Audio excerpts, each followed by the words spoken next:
مغرب اور فجر کی نماز کے بعد کی دعا، اللہم اجرنی من النار، کسی سے بات کرنے سے پہلے 7 مرتبہ پڑھے۔ دیکھیے یہ دعا ہے اللہم اجرنی من النار، اس کا ترجمہ ہے اے اللہ مجھے بچا جہنم سے۔ اللہم اجرنی من النار، اے اللہ مجھے جہنم سے بچا۔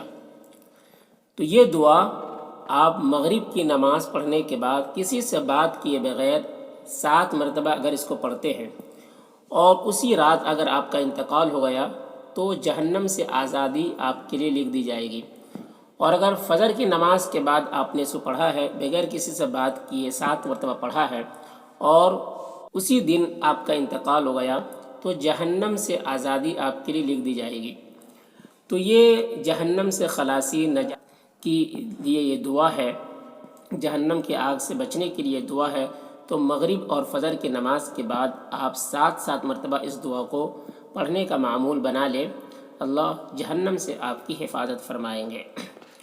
تو ایک بار پھر سے دیکھ لیجئے اس دعا کو، مغرب اور فجر کی نماز کے بعد کی دعا، اللہم اجرنی من النار، کسی سے بات کرنے سے پہلے 7 مرتبہ پڑھیں۔